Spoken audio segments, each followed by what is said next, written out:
Bonjour, c'est Rio, bienvenue sur Tesla France. Aujourd'hui, je vais vous présenter un smartphone de chez Asus, c'est le Zenfone Zoom. Donc on avait déjà testé le Zenfone 2 et le Zenfone Selfie. Ici, c'est une version plus haut de gamme avec une option supplémentaire sur ce smartphone qui a la particularité d'avoir un zoom, un réel zoom x3 optique donc à l'intérieur de ce smartphone qui est vendu la coquette somme tout de même de 500 €. Donc on va voir si cette technologie vaut ce prix-là dans ce test vidéo. On va faire tout d'abord un petit déballage rapide du bundle, donc avec Asus et le petit logo Intel, vu qu'on aura un processeur Intel à l'intérieur. Donc à l'intérieur de ce coffret, qu'est-ce qu'on aura ? Une petite chouette en figurine en noir et orange, assez sympa. C'est peut-être pour tester le zoom justement de cet appareil photo. Bon, c'est assez sympa, c'est mignon, on va dire que c'est chouette. Voilà, bon, fallait que je fasse la blague, de toute façon, je suis testeur, pas humoriste. Un petit point positif, on aura une batterie externe, un powerbank de 2200 mAh. Donc c'est pas mal. Estampillé Asus bien sûr. Donc voilà, avec son petit port USB où on pourra recharger son smartphone. Et on va voir que c'est bien qu'ils aient fourni ça parce que ce smartphone n'a pas la meilleure batterie et la meilleure autonomie du monde surtout. Alors, on va voir à présent ce qu'il y a à l'intérieur de ce petit coffret, donc le Zenfone Zoom de chez Asus. Et on va retrouver du coup un petit cercle ici qu'on retrouvera à l'arrière de ce smartphone. Donc on va voir ce qu'il nous reste à l'intérieur de cette boîte. On aura déjà ici un petit attache-poignet pour tenir le téléphone sur notre poignet pour pas le faire tomber, ce qu'on retrouve souvent sur les appareils photo, parce qu'on va dire que c'est un smartphone qui est quand même fait à la base pour les photos et les vidéos grâce à son zoom. On a le téléphone, on va y revenir juste après. Des écouteurs ici intra-auriculaires d'assez bonne qualité avec des petits pochons. C'est les mêmes que les autres Zenfone, donc ceux-là je les ai pas retestés. On aura un câble micro USB. Donc vu qu'il est sorti déjà aux États-Unis il y a pas mal de mois déjà, il est pas vraiment nouveau ce smartphone, à part qu'il vient de sortir en France, donc il n'y a pas d'USB-C non plus. Et on a donc le chargeur Asus avec la recharge rapide, Quick Charge, pour recharger rapidement son smartphone. Et on aura aussi un petit papier notice, mais bon, ça c'est pas très intéressant. On va se pencher à présent directement sur le smartphone. Donc voilà, c'est un téléphone qui a commencé à 550 €. On peut le trouver à un peu plus de 500 €, à peu près 500 € à l'heure actuelle. Donc voilà, alors on va le présenter. Donc c'est un smartphone qui est grand, hein, c'est une phablette un petit peu en 5,5 pouces, mais comme énormément de smartphones actuellement, de plus en plus d'ailleurs. On va commencer par ses mensurations. Donc il fait 1,2 cm d'épaisseur, donc un peu plus d'1 cm à l'endroit le plus large ici. Il va faire 16 cm de haut et 8 cm de large, à peine de large, oui, à peine 8 cm. Et son écran de 5,5 pouces, du coup, il est plus petit, et bien plus petit, donc l'écran n'est pas borderless, et il y a même plus de surface autour que les Zenfone 2, du coup, qui étaient un peu plus borderless, ce qui fait qu'on a un téléphone quand même assez gros en rapport à la taille de l'écran au final. Il est assez léger cependant, ça reste correct, on est à 185 grammes. À présent, donc, on va parler de cet écran, un écran IPS en Full HD, donc on est en 1920 par 1080, donc ça fait 401 pixels par pouce, donc c'est très bien. Et contrairement aux autres Zenfone qui étaient un peu vers 300-350 candela par mètre carré, on augmente un petit peu la luminosité maximum de l'écran à 400 candela par mètre carré, ce qui est acceptable, mais c'est loin d'être le plus performant, surtout si vous êtes en plein soleil et en plein été.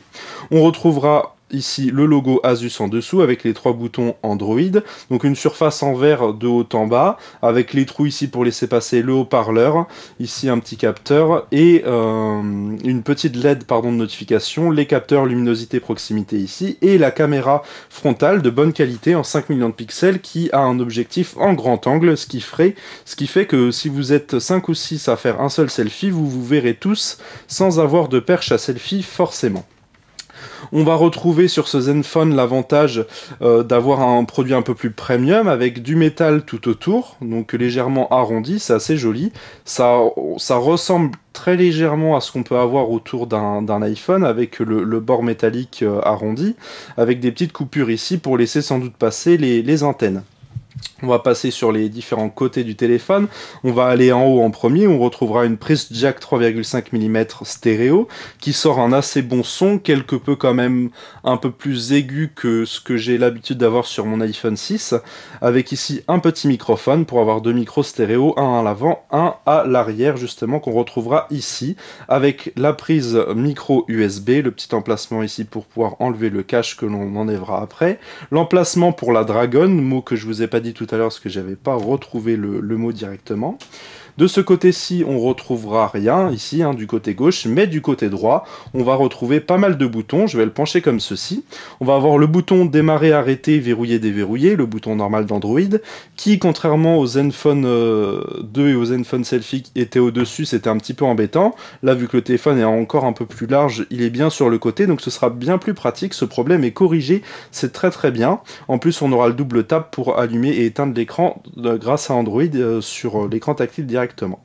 On aura ici le bouton du volume, plus fort et moins fort, qui servira aussi de zoom et de dézoom à ce zoom optique que nous allons voir juste après. On retrouvera deux boutons avantageux ici pour un photophone, un bouton pour déclencher l'appareil photo et pour déclencher l'enregistrement vidéo Full HD ici avec ce petit bouton avec une petite pointe de rouge. Donc ça c'est un petit avantage, donc on a l'appareil photo qu'on peut appuyer directement. Quand vous êtes n'importe où sur le téléphone et que vous appuyez plus de une seconde et demie sur n'importe quel des deux boutons, on bascule directement en mode photo et vidéo pour pouvoir prendre la photo, donc c'est des petits raccourcis qui sont assez sympas. Au dos maintenant, donc je vais y passer un petit moment pour vous parler de l'appareil photo. Déjà le dos, on a donc un couvercle qui s'enlève, même si ceci reste, donc le couvercle s'enlève tout autour et ici. Donc c'est du simili-cuir, en cuir blanc ici, donc je crois qu'on aura deux couleurs, il existe en noir aussi. Pour ce prix-là, comparé à ce qu'il peut faire au final ce téléphone, on aurait bien aimé avoir du vrai cuir, tant qu'à faire, vu que ça coûte pas aussi cher que ça. Mais bon, c'est quand même bien fait, bien soigné, en plus d'être un plastique assez noble, il est assez solide. On aura la sortie ici pour le haut-parleur, qui est assez puissant et d'une assez bonne qualité. On aura un petit logo Intel, vu qu'on aura un processeur Intel quadricore à 2,33 GHz, plus un GPU intégré, on en reparle après, avec le logiciel Antutu. Et on a cette grosse lentille ici qui va nous permettre de voir toute la partie photo. Donc on aura un appareil photo ici, un capteur de 13 millions de pixels avec flash et capteur laser, donc pour voir la distance et pour faire le focus à l'aide du laser.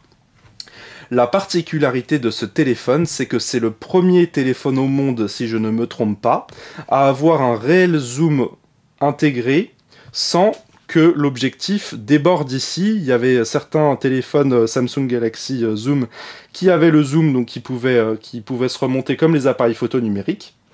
Alors que là, l'innovation que Asus a réussi à faire et qui fonctionne assez bien, c'est qu'à l'intérieur du téléphone ici, il y a tout un petit système à l'intérieur de lentilles qui vont s'écarter ou se raccourcir. Et donc l'objectif est réellement là, je pense. Et donc il y a plein de lentilles qui vont s'agrandir ou se réduire pour faire le zoom. Et là, il y aura juste un petit miroir à l'intérieur qui va refléter l'image ici.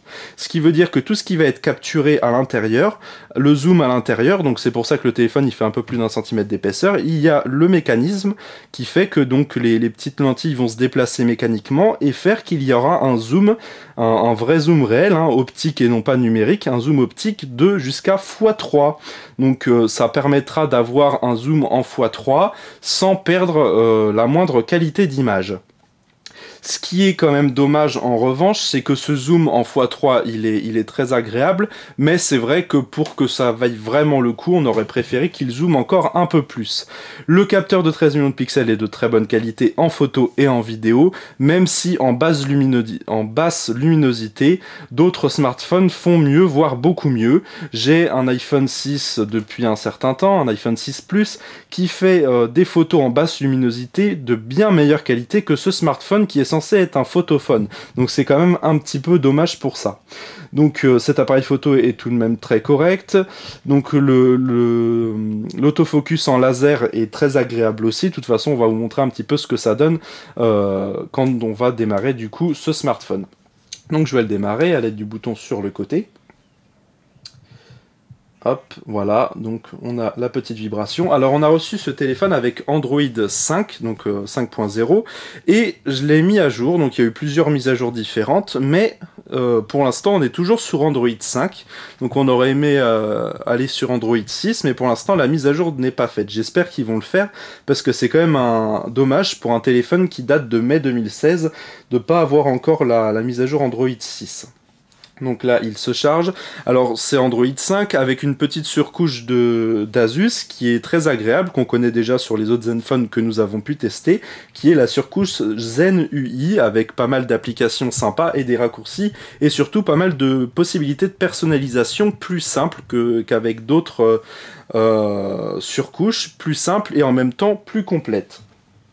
La batterie est de 3000 mAh, pardon. C'est une batterie qui est très correcte, mais le téléphone avec son processeur Intel consomme quand même pas mal. Donc on va voir que ce smartphone, en l'utilisant assez bien, je l'ai utilisé pendant une semaine et je tenais pas plus d'une journée. Comme pas mal de téléphones, mais c'est vrai que c'est un peu dommage. Heureusement, on a quand même la petite batterie supplémentaire, mais on aurait aimé quand même tenir une bonne journée de tôt jusqu'à très tard dans la nuit. Mais ça, vraiment, si vous l'utilisez beaucoup, ça va être un petit peu juste quand même.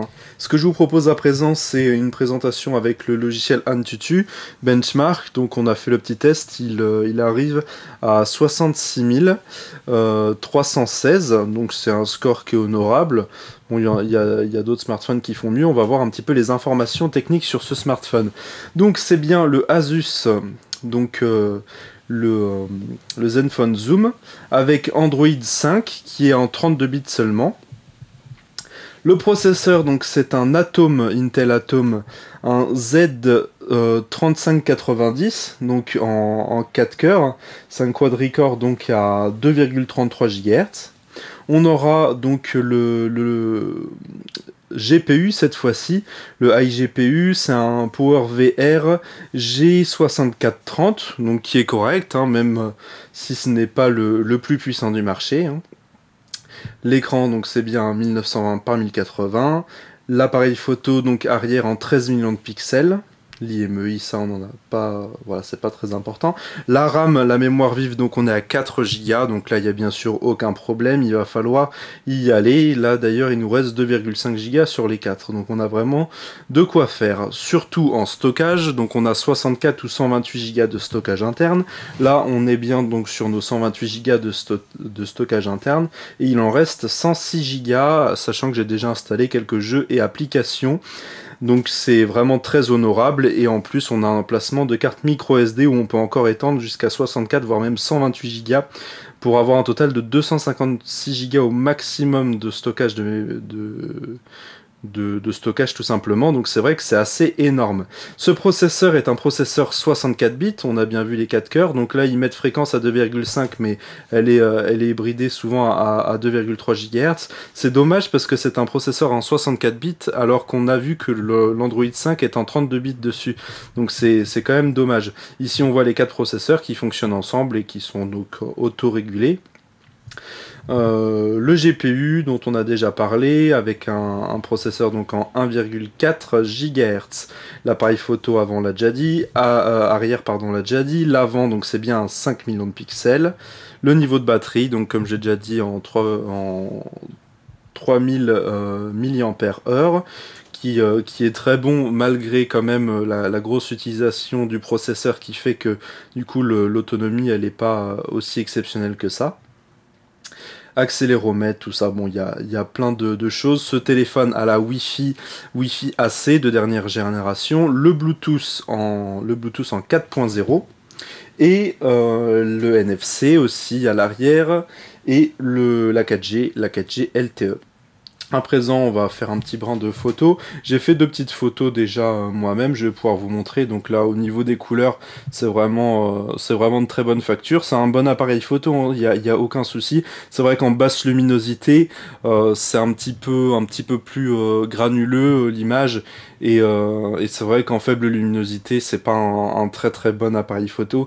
Dommage pour un téléphone qui est censé être utile justement pour la photo, avec ses raccourcis de photo photos et surtout son zoom. Donc mettons là j'avais fait une autre photo avec une fleur, j'avais zoomé. Donc l'image est en aussi bonne qualité en zoomant en x3. D'ailleurs on va pouvoir le voir, on va tester, on va en profiter pour utiliser cette petite chouette que nous avons. Donc ici on est mettons en normal ici et on va zoomer en zoom jusqu'à x3. Voilà, l'autofocus laser se fait vraiment assez bien, assez rapidement. Le seul problème de ce zoom ici optique en x3, c'est qu'il est quand même assez lent, mais bon, il est mécanique, ça se déplace à l'intérieur, donc on peut pas tout avoir. L'avantage de ce zoom, donc comme je l'ai dit précédemment, c'est qu'il nous permet d'avoir une bonne qualité d'image sans perte avec ce zoom, mais c'est vrai qu'un zoom en x3, quand on est dans un paysage, ça aide, mais c'est pas exceptionnel. Donc si on utilise un zoom cette fois-ci numérique qui est sur d'autres téléphones, on arrivera peut-être à la même qualité d'image qu'avec ce zoom là sur ce téléphone là. Donc c'est vrai que le zoom est bien, c'est une technologie qui a été créée qui nous permet de pas avoir donc de dépassement ici du zoom, vu que le zoom se fait en déplacement à l'intérieur. C'est une prouesse technique, c'est sûr, mais là est-ce que ça en vaut vraiment la peine et est-ce que ça en justifie plusieurs centaines d'euros de plus que le Zenfone 2 et Selfie qui ont à peu près les mêmes caractéristiques techniques à part le design un peu plus premium de ce smartphone? Je ne suis pas sûr. À présent, on va tester une petite vidéo pour vous montrer quand même la qualité de l'image. Donc l'écran est de très bonne facture, un IPS assez lumineux tout de même sans être exceptionnel, et le haut-parleur est assez puissant. Donc je vais avancer un petit peu dans la vidéo et mettre le volume au maximum, voilà. Donc l'image est très bonne, ça, il n'y a aucun souci. L'écran, vous voyez qu'autour de l'écran, on voit un léger débat, un léger rebord noir. Donc ça gênera un petit peu quand même. Bon, c'est juste une question de design, mais c'est vrai que je préfère quand même quand l'ensemble est fondu dans l'ensemble en fait. Donc si là on a la version blanche, mais quand on a la version noire du téléphone, il n'y a aucun problème, ça se fond dans la masse. Mais là on voit, c'est vrai, ce petit contour noir autour de l'écran qui est pas forcément super design. Ça gêne pas, mais bon, c'est un point à noter. L'écran est de très bonne facture, le son aussi, donc voilà. Mais c'est vrai que ce téléphone a beaucoup d'espace autour. L'écran aurait pu être soit plus grand, soit alors réduire un petit peu la taille des contours. Mais bon, voilà, on peut pas tout avoir. C'est un téléphone qui a une technologie innovante dedans, mais souvent dans ce type de téléphone avec des toutes nouvelles technologies, le prix est d'ailleurs assez élevé parce qu'il faut payer la recherche qui a été donnée à ce téléphone, et au final voilà, pour une première fois il faut vraiment que ce soit bien fini et assez pointilleux. Donc le système fonctionne très bien, le système de zoom, hein, mais après est-ce qu'il est indispensable, sachant que il y a d'autres appareils photo qui sont de meilleure qualité et qui du coup même en zoomant la qualité reste assez correcte avec un zoom numérique. Je sais pas si ça vaut vraiment le coup d'avoir un téléphone du coup qui fait plus d'1 centimètre d'épaisseur et qui reste quand même à 200 € de plus que les autres Zenfone Selfie. Les Zenfone 3 viennent d'être annoncés, alors je pense que ça vaudrait peut-être plus le coup d'attendre un nouveau Zenfone. On va conclure sur les différents points positifs et négatifs de ce smartphone. Donc pour ces points positifs, négatifs, on va déjà passer sur les différents points positifs parce qu'il y en a quand même pas mal. Donc déjà la finition, elle est quand même exemplaire, on a des matériaux de qualité, même si pour ce prix là on aurait préféré avoir du vrai cuir, le plastique est de bonne qualité, c'est une assez bonne attention. Le métal autour est de très bonne facture, très bien fini, on a quand même un produit assez premium, donc ça c'est un avantage là-dessus. La surface en verre total à l'avant aussi est très agréable, et donc on a un aspect quand même de solidité vu qu'il fait un peu plus d'1 centimètre d'épaisseur aussi, donc vraiment on sent qu'on a un téléphone assez solide et on n'aura pas peur de le casser, donc c'est un bon point. Il est très puissant ce téléphone, on a un bon processeur qui donne des bonnes performances à l'aide de son processeur graphique, le GPU, qui donne aussi d'assez bonnes performances. On peut jouer à des jeux en Full HD sans trop de problèmes. On a aussi une très grande capacité capacité de stockage pour ce smartphone haut de gamme de chez Asus, avec 64 ou 128 Go de stockage, extensible en plus par une micro SD. On a aussi les boutons d'appareil photo qui sont assez bien, avec le volume qui sert de zoom, ça c'est assez connu, mais le bouton photo et vidéo qui servent aussi de raccourci pour l'appareil photo sont une très bonne intégration pour ce smartphone qui est présenté comme sur la plupart du temps un photophone, d'où ce zoom. Ce zoom qui fonctionne d'ailleurs très bien, qui est assez bien intégré, même si donc ça apporte quelque chose de bien, mais pas aussi exceptionnel que cela aurait pu être si ça avait été un zoom un peu plus puissant. L'appareil photo à l'avant de 5 millions de pixels avec un objectif grand angle fait que c'est un bon selfie phone. Pour faire des selfies, il n'y a aucun souci. Et l'interface Zenui, donc l'interface ici, mettons, je vous montre un petit exemple. Quand on reste appuyé ici, on a pas mal de raccourcis pour les applications widgets, modifier l'écran d'accueil, papier peint, des packs d'icônes, le thème Zenui. Voilà, il y a pas mal de choses, pas mal de raccourcis et des applications de Asus qui sont améliorées et qui fonctionnent vraiment très bien, qui sont installées de base, qui sont sobres, simples à utiliser, très complète et en même temps, comme je disais déjà, facile à utiliser tout en étant assez complète. Donc ça, c'est une bonne chose pour l'interface. Asus a bien travaillé là-dessus depuis la sortie des Zenfone 2. On va passer à présent au point négatif parce qu'il y en a aussi. Et c'est justement malheureusement pas trop justifié pour son prix. L'appareil photo, il est bien, mais c'est vrai qu'en basse luminosité, on connaît mieux et c'est dommage pour un téléphone qui est vendu pour son appareil photo principalement. Donc en faible luminosité, la photo reste moyenne, même si la vidéo reste très correcte en Full HD. Le téléphone est assez encombrant aussi, on voit que l'écran prend vraiment pas toute la surface de l'écran, hein. Il prend à peu près 75% de la surface de face du téléphone, donc c'est pas énorme, hein. C'est moins que sur les Zenfone qu'on a déjà testé, et il est assez lourd quand même, mais ça reste correct pour ses matériaux, mais il fait quand même plus d'1 centimètre d'épaisseur. C'est assez épais, même si on a quand même une bonne prise en main. Il y a des gens à qui ça va intéresser parce qu'ils n'auront pas l'impression de rien avoir dans les mains, on a vraiment bien le téléphone dans les mains. Donc voilà, mais c'est vrai qu'il est quand même assez encombrant pour un 5,5 pouces. Il n'est pas donc borderless au niveau des écrans. Son autonomie reste moyenne malgré ses 300 mAh de batterie, vu que bon, si on fait beaucoup de choses, il consomme. Du coup, vous tiendrez jusqu'à la fin de la journée, mais pas plus. Android, on est sur Android 5, il n'y a toujours pas de mise à jour Android 6, dommage pour un téléphone qui est sorti en mai-juin 2016. L'écran 300 candela par mètre carré, c'est bien, mais il y a mieux. C'est mieux que les Zenfone précédents.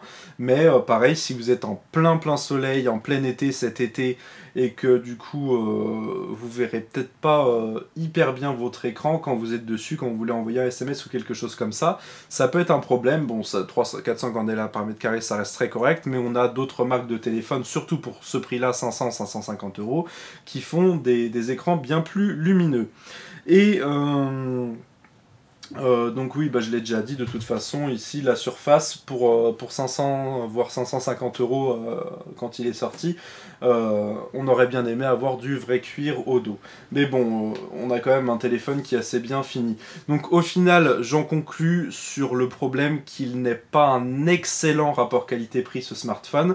Comme je vous ai dit, Asus a annoncé les nouveaux Zenfone, les Zenfone 3, Zenfone 3 Deluxe, tout ça, avec 3 versions différentes, qui vont être un petit peu plus soignés au niveau du design et qui auront un meilleur rapport qualité-prix avec de bonnes performances photo et plus de puissance. Donc ça, ce sera à tester prochainement, mais c'est vrai qu'on vous recommande pas plus ce smartphone de par son prix assez élevé en rapport à ce qu'il peut nous donner.